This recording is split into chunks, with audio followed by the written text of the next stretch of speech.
have within the either task force or, more importantly, to the Illinois Workforce Investment Board too as well. So I think that's one of the things that we just talked about, and nothing in finalization, but that's one of the things we were actually talking about, how we go ahead and address that situation. So Tom, my understanding based on that comment, we will want to identify the employers in each of the success stories, maybe exactly, some potential contact people to make sure that it's very visible, employer led, but also identify the other partners involved. And going back to Becky's point, that we want to make sure they have multiple cases where we have multiple partners who contributed. Exactly. But with the idea we have front and center, what were the employers involved, maybe some contact information on them to make sure that whenever possible we can get them directly involved in communicating the benefit. Right. Yeah, and in any direction we can get to help spur those success stories, even from any of the other departments, Director Koskian or, Director Rowell, we will be able to have that. And then kind of show us from other than just BCO, other agencies as well. We'll make sure that we have all agencies involved. So directors, I would think that anything that you can contribute to that or steer us in the right direction to spur that type of information, I'm sure would be appreciative from our part, because we want to make sure that this is multiple agencies trying to do these things. Yeah, agreed. I mean, I think that's the most compelling narrative. This is Jay Rowell from IDES, and that we have it's public-private partnership, and the public is all on the same page working together to support these programs. And definitely, I mean, I think we need to have a member of the business community who's had a successful project at every single one of these meetings with someone from Congress with an additional story to back those up. And if we don't have someone from business, you guys are absolutely right that this is just not going to be as powerful a case. Yeah. And then ultimately, if we can be able to go to Washington, D.C. and meet with the Illinois delegation, then we can kind of use our, categorize across the state from the larger to the smaller portions and stuff and be able to do that. And that might be something else with a long range to doing that. But I think it's key during, the off season that we do visit the congressional districts and show them and kind of educate them, because the one thing as Bob was talking about before, in Washington, they're trying to do an educational process right now. And I think it's very important and imperative. And most of that we're doing is to the staff members, and then in turn that goes to the legislator itself. And so I think it's important to note that this is an education process for all of us, also making sure that we do educate them into the what it is we're trying to accomplish and what other states are doing, and making sure that we choose the correct path to do that. And I think that we're taking the more simple route to tap success stories and be able to have continued funding, but also have another key part to it is the initiatives, which Bob will talk about a little bit later. But we're all in agreement with public-private partnerships. Bob, you want to talk a little about the ones in actions? And basically we talked about on a level that some of the examples we do have, we took them to the critical skills initiative concerning nursing, and then we went to the other ones that you did. You want to kind of just give a kind of brief overview of the type of things so people can see what kind of examples you have, Bob, so we can and we can do this on a local level for the local IWIB boards as well as your congressional districts too. Yeah, well, what we did is we tried to pick up some examples that were discussed at our last meeting, but this is not a complete list. What we were looking for are a set of examples that addressed multiple types of sectors. In this case, we have healthcare, financial services, we have manufacturing. So we want to make sure it's multiple sectors and multiple different combinations of partners, but all focused around addressing some sort of employer-specific or employer grouping of customized solutions. So we just kind of came up with a list, but now, based on our discussion, we're going to have a much longer list that's more sensitive to congressional districts and that is spelled out in more specific terms about the employers and what the employer issues were that were being addressed. But these are just examples. So I don't know if these make sense to everybody. Are these a good starting point? What else? We know we have to add much more information about employers in these things. We also want to make sure these examples also address outcomes. That's another thing we got coached on yesterday, was everything needs to be addressed on multiple partners, and also, again, employer issues and the outcomes that were achieved and the partners involved. So that's the idea we were trying to come up with these. We're trying to keep them really short, but what do y'all think? Well, the only thing I think is that, you know, we have the different categories from critical skills and making sure that we have an example of each of those categories. Right. This is Becky Harmon, DCO. I would agree. However, we, excuse me, couch it, we want to make sure that we present information on it with demand occupation, that we're meeting the skills gap, if it's a pathway approach, that we're tying in that, you know, there's a continuum. We've spent a lot of time in Illinois thinking about what are the demand occupations, where are the sectors that need workers, and we need to incorporate that. So we've been at it for a decade, and I think that's important that they know that on the national level. And I think that's a 2-for-1, because basically we're educating them, not only are we taking care of it, but also addressing the concerning needs of new careers coming up. Right. And I think that's one of the things that from a legislator's viewpoint, are you actually doing your job? So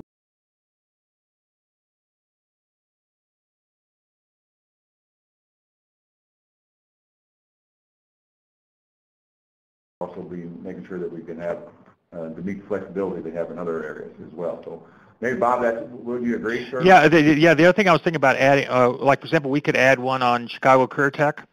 That would be another example where where there was multiple players involved. That was something to do with IT. I think that's a great example, Bob, and also putting it in the context of a program everybody, this is Jay Rowell from DES, putting it in the context of Georgia Works, which has about a 25% or lower than that, 20% success rate, yet it's being touted as a national model, whereas the success rate for Chicago Career Tech is in the 60% rate in terms of people who get a job placement out of it. So I think that's really a great model where our agency worked with DCEO on that, and that partnership works with a large number of different corporations to get trained staff. Yeah, so Tom, I think maybe, is it okay maybe to just kind of get a process established to get how we're going to get more of these, how we're going to build out, kind of get these kind of get into a longer list, so we know we have coverage by sector and by congressional district? Right. And then basically come up with a list and kind of move that through a process with staff to bring it back to the group at our next meeting? I think that'd be a good mark, good level to try to attain, and also get some from the different directors, any support that they have or anything that we need to look at to get those success stories, or where we've had those multiple agencies trying to working together. I think that's one of the things we have to make sure that we can show to the legislators too as well. Because as we know, we identified, you know, the people say they're going to go to the community college or the IWIB board or go to, you know, to the local unemployment office, that type of thing. So we want to make sure that, hey, no, we can do this. This can be successful. So let's make sure that we utilize those success stories for it. And I don't know, is that something we can go to the local IWIB boards and ask for their help and support on this type of issue, Lisa? Or? Oh, yeah, because that's what we do now. Actually, we just met with IWP about success stories, so. Yeah. But maybe we want to, I know we've got something right now through WorkNet that's by way of an electronic mechanism. I don't know if we want to do something with a form. We've said, here's the definition. There are some particular things that we want to know: the employer, the partners that were engaged, the sector that it addressed, the outcome that we got out of the effort. So, yeah, I don't know if we'd like to distribute that broadly through the community colleges, through the LWIAs. I go beyond DCO and IDEA. Right. Yeah, I was thinking about that, but I didn't want to get in the weeds. Well, I told you earlier I like the weeds. So. Really, are you still on there, sir? I think he jumped off. He jumped off? Yeah. Well, maybe we can identify through WorkNet and be able to identify getting that type of thing sent out to everyone. Yeah, the structure, yeah. Structure? Right. Do you want to put a time frame around it? Yeah, by our next meeting we can have some examples. Yeah. Yeah, we haven't decided when our next meeting is. Exactly right. Over the next 30 days or so. Yeah. Okay? Yep. Make sure. Is that what you're thinking, Bob? Yeah, I think we also have get a process going, get a format, and then have reach out to the task force members to see what they would want to contribute, as well as other stakeholders and just kind of beat the bushes, but we ought to give it so we have coverage by district and by sector.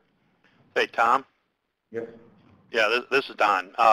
Hey, Don. And I don't know if this, is an avenue or an area where we could get some success stories, but I remember attending several times the annual celebration or recognition of people. It's in Springfield. I don't know the name of it, but Yeah, it's the annual awards dinner. yeah. And boy, I mean, you talk about success stories. My goodness. I mean, there's some very powerful success stories there. I don't know if that's something we could tap into. Well, what about having another meeting with the legislators in the Chicagoland area where it's a little easier access for especially federal legislators and do something, this is Mary Rose Hennessy, by district. I've had a lot of success doing this where you actually hold meetings in their districts and bring the employers to the meetings and have them do presentations on how successful they were with their projects. I think that would save a lot of time in terms of having people traipsing all over the place, and just do it by legislative district. And you could bring a senator and both representatives or to one meeting and knock it off that way. Typically the employers do a far better job, just like Don talked about, of presenting on selling what to the legislators what impact it had on their companies, not just for new hires, but for incumbent worker training also, to keep them in Illinois, to keep the jobs here in the state. So I think that might be an idea that would save a lot of time. So basically we could do, Mary Rose, that's a very good comment, and I think that we were talking about doing the local offices and making sure we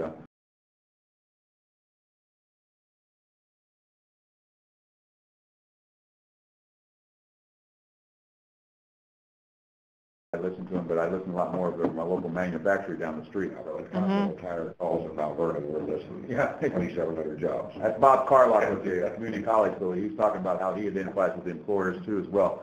So I think, Bob, maybe if we could have just kind of a simple form that we send out to email to all the task force members, trying to identify and getting their input on those type of issues. Is that what you were thinking, Bob? Yeah, and then we want to make sure that they're listing the employers that could lead on this example with the contact information, but also we want to make sure that they're listing other partners that they're showing through this example and what results, so that all these things in action are result oriented. And so we will just put out a format and structure based on those components, if that's okay with everybody. And so I imagine Levon to take care of the community colleges. Is that correct? Okay. We have literally hundreds of success stories that we could bring. Great. So.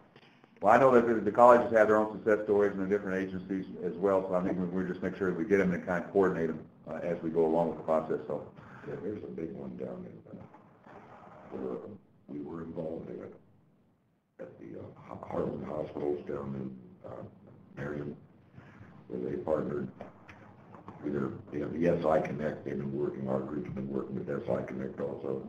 They're in a huge training center at John A. Logan, and the hospital is going to start training their people all over the country out of John A. Logan's second floor. It really is quite a story. It's very involved. We should have been at Win Lake, but it wasn't. It still was a very good thing.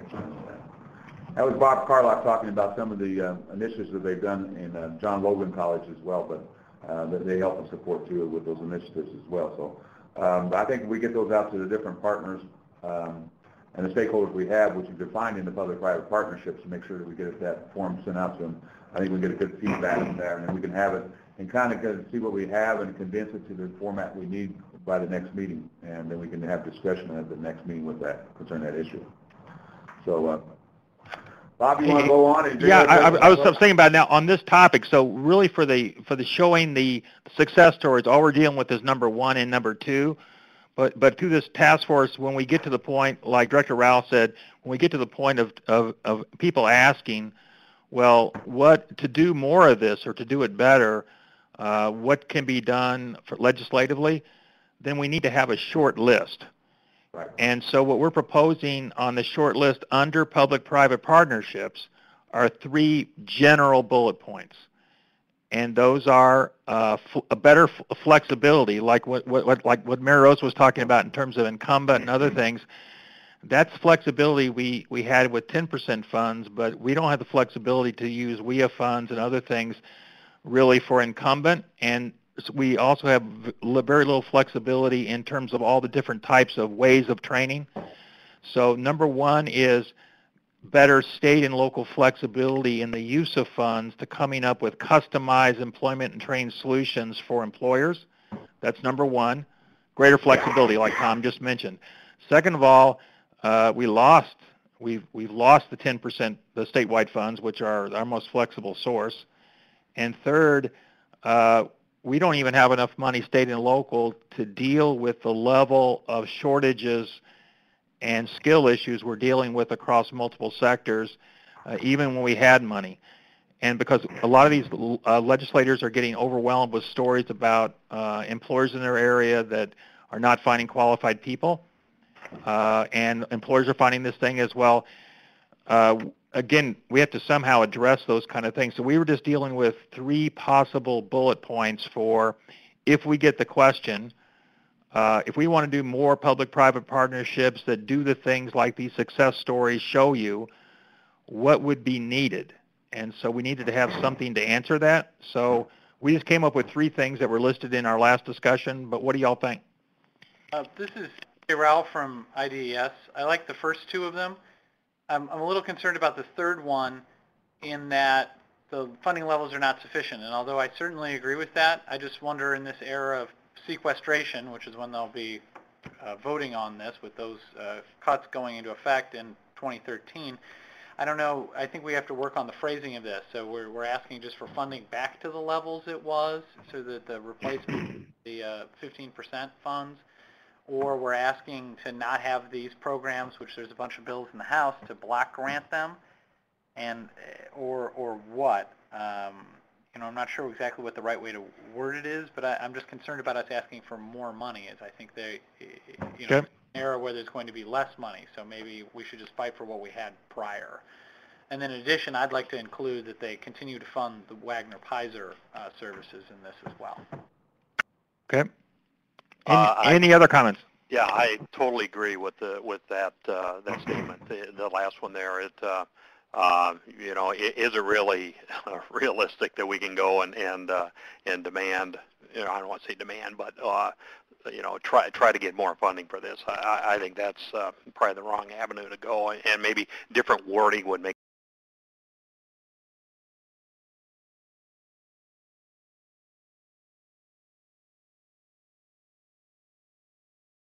stories, not through additional funding. Yes, it would be great to have it. We're all on the same page. But what else can we suggest they can do that doesn't involve funding that would make these success stories more available and done within the congressional districts? I agree with the comments that were made there. And okay, so that was Don from John Deere, basically, and I'm in agreement too with you as well. I think number 3 was just trying to address, and maybe it's reestablish the 15% or reestablish some funding, and I think we can work on that language concerning that. But as you can see, we kept this very short and concise to try to go directly up to number 2 and number 1, the public-private partnerships, and that's why we're trying to keep a simplified theme to this thing. We want to do the continuation of it. We're not asking for more funds. And Director, you're exactly correct on that. We don't want to say we're asking. We don't want to say maybe restore funding or some type of language like that to help with that. But Don, I'm right with you 100% on that. I think that to support the public-private partnerships in action, and that's why we're trying to keep to a simplified theme, and we don't get too much off the page on what we're trying to do. So we want to change the wording to number 3 to ask for restoration funding, and how will we determine back to what level? Right. Hey, Lisa, can you send out to the group the language that NGA is proposing? I think they're saying restore to, I think it was like restore to like funding levels to, but I think it was like 2 years ago, or it wasn't like increase. It was No, basically, it was more like maintain. Yeah, it's maintained, and it's, Andrew just said it's 10. Right, there was 10. That's a good point. Very good point. Then we're consistent with National Governors Association. So But I was wondering, Tom, if it'd be okay just to send the language out that they're using to everybody to see if everybody's comfortable with that or not. Yeah, I think when the national cover, yeah, that'd be a good idea. And Because can we support their language or not? Exactly, correct. But Tom, can I just, and you know, we're just having a good open discussion here, but if I look at those 3 bullet points, the first one is funding, the second one is funding, the third one is funding. Everything's around money, okay, and I get that, okay, but are there other things, maybe there isn't, but are there other things? I disagree with you. I think, Director, if you look at state and local flexibility, that's the big point there.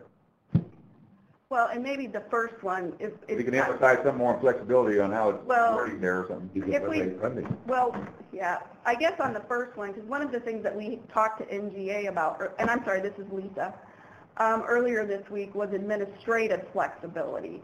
So, you know, for example, on the OJT contracts that we do, we know that those are more cumbersome to do than incumbent worker projects. So what kind of administrative flexibility can we have around some of the other customized training solutions that are out there that right now are burdensome to us? So maybe that's something to think about. I'm going to tell you from a local person is keep administrative out. I think that automatically they have an association that money's going to all administration anyway, and it's going to give more flexibility. Well, then maybe we phrase it differently. We could just say program. We could say program flexibility. There, that's what, okay, that'd be very, fine. okay?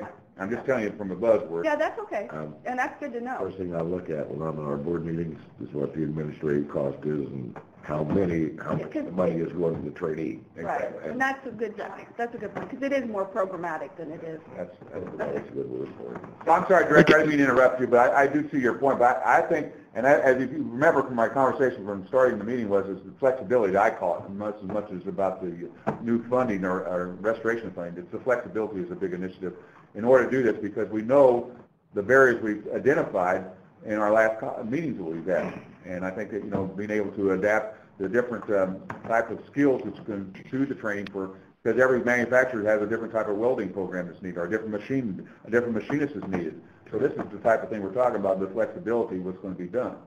And I think that's what we're trying to do. I guess this is Bob again. I'm concerned that, like Don, if we can go back to Don's point, so that every bullet's not about money. So the first bullet is about program flexibility. Right.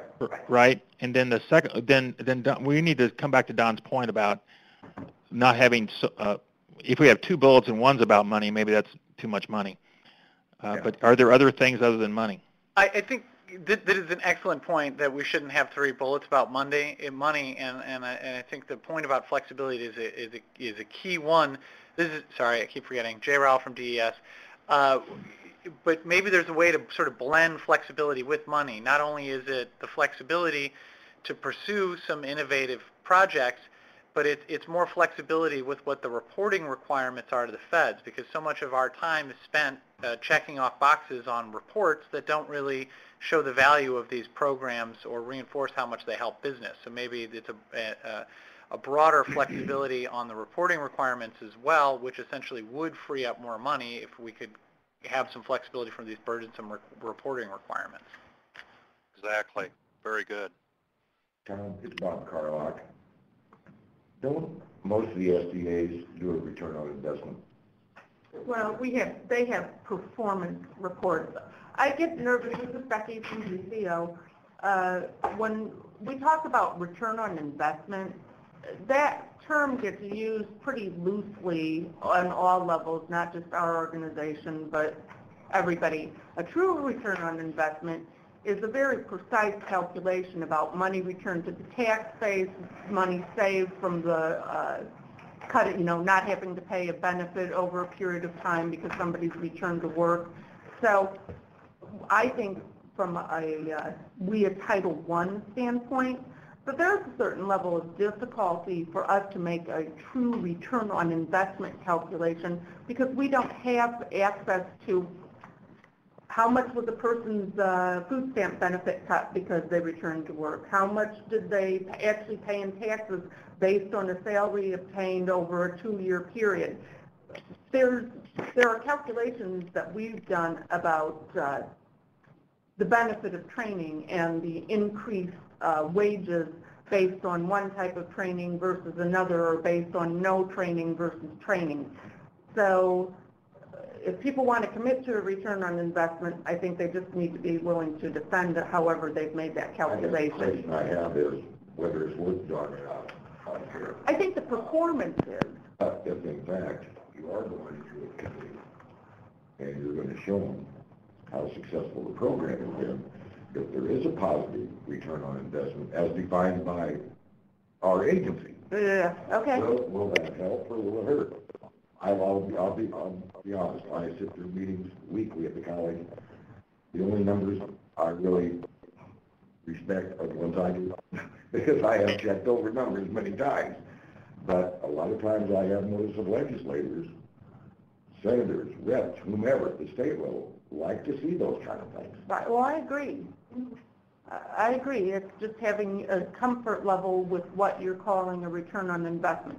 On the Title I side, and I'm sure IDS can speak, or the community college can speak, to what you're measured by, but we're measured by, do you get a job, do you keep a job, and how much money are you making at the end of it? And those are numbers I think we're fairly comfortable promoting, at legislative districts. I'm saying that they are, if you feel there's some legitimacy to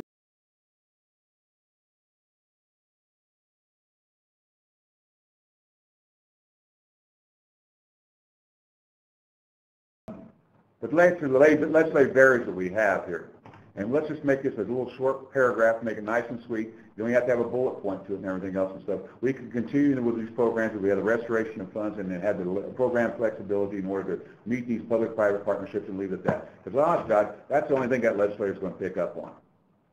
We don't want to get into, performance or any of that other thing. He said, how can I do this to keep this going on in my area? That's exactly what we're looking at. And so Tom, you want just 2 bullets then? Yeah, basically, or make it a little short paragraph, Okay. It's like a narrative, you know what I'm talking about, Bob? Yeah, We can have continued success with this, and we have restoration of funds and the flexibilities in order to better do that. And make a little statement there. Right, and restoration of funds could include the 15%. That's exactly what I'm saying. Okay, so hey, Tom, it's okay then staff can write up an example and send to the group for comments? That's exactly what I'm saying. Because think about it, we just want a one-pager, you're going to have 12, 15 minutes with that legislator, hopefully you have more, but if you're talking about a list that somebody's going to look at, they're going to say, okay, this is what they've done, okay, what's going in order to make sure that we continue with this is what we're going to do, and then we can worry about the other portions and the other issues we talk about. If we're going to keep the theme, let's keep the theme here. This is what we're touting, the public-private partnerships, keep it simple, simplistic, and just do it that way. Make it a little short narrative to finish it up. Okay, we want to continue these success stories and have this if we have the flexibility, if we have continued funding, a restoration of funding, as in the national level. You can even put that in a paragraph, okay? So make a little short narrative paragraph with it and kind of do that. Bob, I just think it would be kind of put an ending to it rather than just a bullet point and kind of put a statement to it. You see what I'm saying? Yep, I get it. So. Okay, so I think I think staff have enough guidance, Tom, on we're okay with the definition. We have a game plan now for getting more cases, and we have some guidance on how to rewrite the legislative barriers thing. Exactly. So is everybody in agreement with that? I don't want to speak for everyone, but I just want to make sure that I think that I'm just taking from my many visits of doing legislative, and I know the directors you have too as well, so any comments you have, but I think that that's going into the other issues when we talk about the other issues we're talking about, performance and accountability and that type of thing. Let's keep it simple and keep it that way if we can. Yeah, all right, so we're in agreement with that. We'll go ahead and have that sent out and read for everyone. We'll get some comments as well as the partnerships in action. In my understanding also, Tom, we would just basically take those other issues. We're going to table those. We're going to put them in kind of like, push them to not to push them to the side, but basically put them on hold for now as we go through other topic areas. And then we can say, these are the other issues that came up. We didn't have a placeholder for them under the legislative task force group, but we need to somehow make sure we keep documenting them and identifying maybe ways to deal with them through other mechanisms. And I think if anybody has extra comments on the other issues, we'll have staff keep a track of them, because as we go talk to them, we need to be aware of those other issues. And we can say, yes, we are aware of the issues, we're concerning this issue, and we want to make sure our task force members are educated through this process. But we want to keep them to the simplified thing on the very beginning, and then we can have the other issues. But we all know there's other issues, and rather than, take up the time today about what those other issues are, send them in, and we can make sure that we identify, because every agency, community college has their own identification of problems, the agencies have their own identification of problems, not-for-profits, unions is another one as well, too. So I think that we all have some identification of what the issues are. And we have to make sure that we're educated and aware of it, and say, listen, one step at a time, that's what we're looking at. I think that's what we're trying to do. That's where we're trying to come into separation, because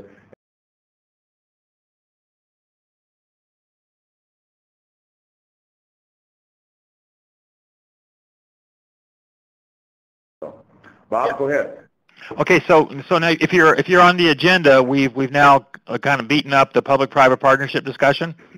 Right. And so we're from a staff standpoint, we're ready now we have a process in place to work before our next meeting on that issue. We would hope to get now, other than public-private partnerships, we were looking for 3 to 4 major themes that we could go with that are important for the system, in terms of core themes that are important to emphasize, and things that, to work better, may have some needed legislative action.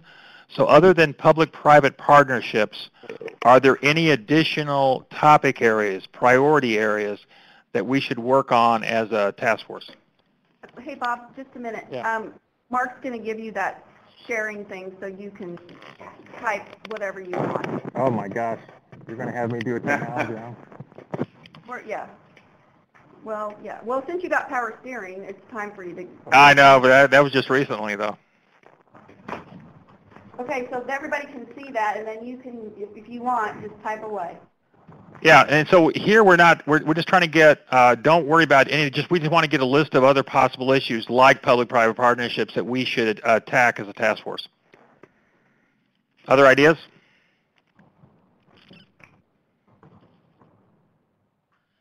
Other than the other issues that you identified in your program here, everybody's got that copy?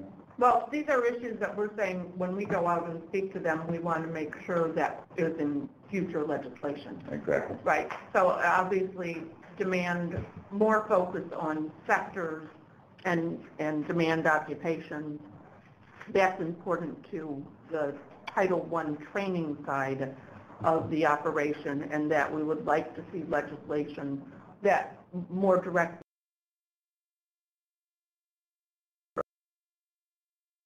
occupation service demand. Customer choice may have been a nice idea when there was very low unemployment, but it doesn't do much for individuals right now when we need to focus on, where the future of the economy is and where those jobs are. So I would advocate that we make sure we ask legislatures to have strong language about demand occupations and sectors. I guess I sort of, this is Jay from DES, I kind of feel almost everything can roll up under public-private partnerships, like making sure that we have sector demand training for occupations that are actually out there and hiring. Well, that's us partnering with the private sector to identify what their needs are and what they're actually hiring for. And so then the training should flow out of what the private sector really is interested in. So I wonder if, maybe some of these things are just parts off of, the whole narrative is how our agencies are essentially involved in a public-private partnership to get people hired, and then there's a myriad of different issues that flow off of that sort of larger theme. Yeah, we can actually do it, Becky, this is Bob again, from your saying we can do it from the perspective of an employer, but also the perspective of better opportunities for individuals. Right. I think that just speaks more to the point of, in some cases like Chicago CareerTech, it was basically a bundled up program that was integrated for a cohort group. Well, that's historically under WIA, we historically give out individual ITAs, and it's open to customer choice what they choose. It makes it very difficult then to bundle up something for Chicago CareerTech, or for an incumbent worker training program, or a class size Like down when you did the welding stuff at Quad Cities, Right. we had to use statewide resources because we needed greater flexibility to put class size customized programs together. We really couldn't effectively do it through local restrictions. Just couldn't be done very easily. So we could building back on Director Ralph's comment, we could actually do the public-private partnerships from more of an individual perspective and get to the same issue. Bob, I think maybe that the best thing for do is we can just get comments from people, and we can have from staff asking for other issues that they're concerned about. Okay. And that way we can have it for the next meeting. Okay. I'm not one for long meetings here, so I'm going to try to get this thing wrapped up. And so we basically, I think we're in agreement. We've got quite a bit accomplished today. We know that the information going out, we're going to be asking for those success stories. We'll also, at the same time, if there's other issues, we can just do kind of a short narrative of what we're looking for, and give them that one page we have here, define the public-private partnerships, give them examples of success stories, those type of things, so we kind of give them a format to utilize. And then as we go along, sure, we have other issues that if you're concerned about, please send us your comments on what kind of initiatives that you're concerned about. And most of them are going to be like Director Ralph said, it's basically going to be the flexibility or working with public-private partnerships, making sure that's how we can make it successful. But if you all don't mind, I think we'll try to go with that and have our next meeting. I guess the first thing is we'll have to set the next meeting. When is the next Workforce Investment Board meeting? Do you know? The next IWIB meeting is in September, and it's the third, or wait, no, what is this? No, not September. It's September, No, June. Right, June. We had one in the month. Right, June is the next. So is that the next time we want to meet, or? All right, let's try one next month, and then we do another webinar if we have to. And Did this work for people? Yeah, I thought this was great, and I would definitely like to meet in May and hopefully wrap this up so we can start meeting with legislators in June, July, and August. I agree with you. Okay. Campaigns heat up in earnest after Labor Day, and they're probably not interested, and then they're back in D.C. where we probably won't have a good a time to catch them with the local. Good point, Director. I think, yeah, so let's go ahead and just set another month from today or something like that. What is today? Could I suggest maybe we do this in early May, and that way if we need to tweak anything, we could then do it in, have that in late May, and then just have people set up meetings for us. That's fine with me, Director. It's fine with me, Director, because most likely we're going to still be in session the first couple of weeks, and it'll be a good opportunity to do both, two things at one time, so that's perfect for me. May 17th is the third Thursday of May, and then there's 2 more Thursdays after that. So that's kind of the middle of the month. Is that too late, Director? Or? Yeah, that's fine, as long as we could then, have this wrapped up. I think if we did another meeting just to finalize whatever the PowerPoint and the presentation was, keeping in mind that we need to drop in whatever local business is coming with us in their part of the presentation. But basically kind of have that wrapped up, maybe a meeting the last week of May, so we could just start going out to meet with folks in June. Okay. Yeah, and that works. May 17th works for me. This is Don with John Deere. Also, I want to second, I appreciate Lisa and Tom, whoever put together this webinar. This is fantastic. It was very good, very well run. It was good to see Tom's face on my computer. That's always a pleasure. It's like a sea slope, man. I'm telling you, look. So, good job. Very good job. Thank you. Have good staff here, and I appreciate the efforts of the department here and making sure the availability we have of the help concerning these issues. So, I'm going to just kind of go around and ask anyone online if they would do any questions they may have or any comments before we sign off. Do we have a time on the 17th? Because I have a conflict at 10 a.m. to do it at that time, but I'm available in the afternoon. Fine with me. I mean, afternoon is fine. Yeah, the afternoon. Let's do 1 o'clock. How's that? Yeah, that's fine with me. Great. And then, yeah, I'd like to echo that. I think this was a really good format and a great way to get us all together. So thank you for setting this up. And if I'll throw in one last comment before we wrap up.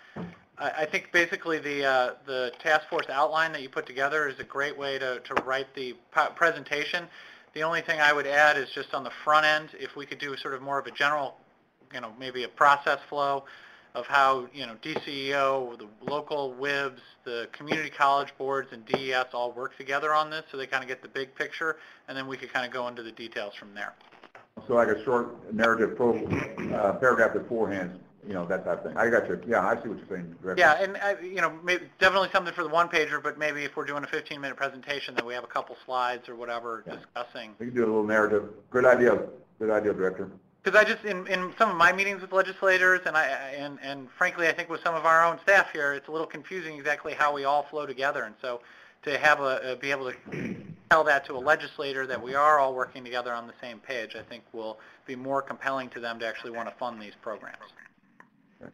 Sounds good. So, Don, how about you? Anything? Or Mary Rose?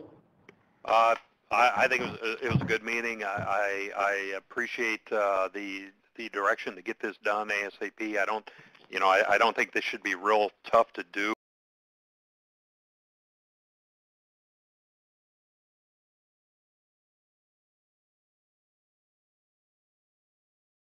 You can buy me lunch. Okay, Don? All right, give me a call, buddy. Mary Rose, do you have any comments? No, I think looks like we're making some progress, and I'm pleased, and I will participate fully in getting these sex stories to who? To Lisa? Yeah. Hey, Lisa, can we just put out, can you put out just like a general, we'll put out a format structure and a time frame so that we're meeting, so we can get it out to people at least a few days before the 17th of May. Oh, right. We're going to get it out before then, don't we? Yeah. No, I think you mean. No, I meant the resulting list of success stories before. I think we have to hit some draft by May 17th to be in to hit the time frame where everybody's thinking about. Yeah, that's right. Yeah, I was with you. Okay, very good. Know anyone else? Bob, I know you have a final comment, please. No, I think great. We have. I'm happy because we have direction.